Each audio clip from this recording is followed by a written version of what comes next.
Show for today. We're talking to Dr. LMadu, and the topic is the strategic implications of the Horn of Africa. And of course, Dr. LMadu has given us some excellent information concerning some of the real problems dealing with this particular section of Africa and how these problems are related all across the continent. And unless some solution, Dr. LMadu, can be found, I would imagine, then we will never be able to solve the problems of famine, starvation, and some of the other problems that simply plague the Horn. Is that what we're saying? Let's continue our conversation in reference to that. Yeah, well, you know, for example, Somalia exports currently, mostly its exports now comprise of bananas and livestock, since whatever was left of the economy has been completely destroyed by the civil war.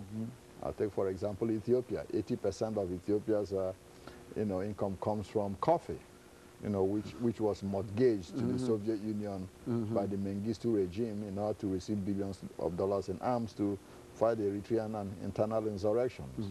Djibouti hardly exports anything apart from livestock.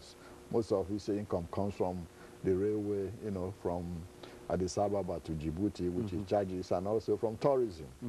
Eritrea hardly exports anything either. After 1998-99 war, the economy is in shambles. The government of Eritrea rejects foreign aid, saying it can do without it, but experience has shown that it couldn't. So Sudan, is a little bit different because of the influx of oil revenue. So that's very important. The economic dependency of the Horn of Africa, is so much that without foreign aid, most of the economies will collapse completely.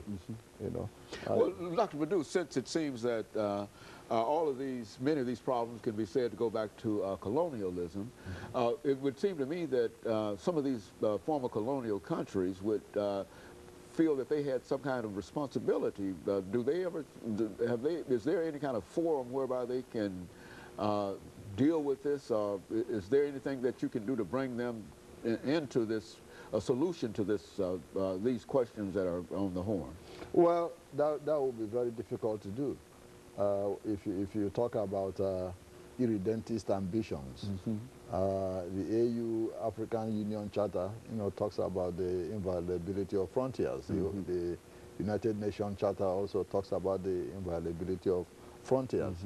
Now, if a foreign government, starts saying, well, the Somali government, who want you to forget about the other Somalis in Ethiopia or in Kenya, then they will be accused of interfering in the internal affairs of another sovereign country. You see, that's the problem. But at the same time, those countries will turn around and ask for aid, but they wouldn't want to take care, solving their own internal problems when they're advised to.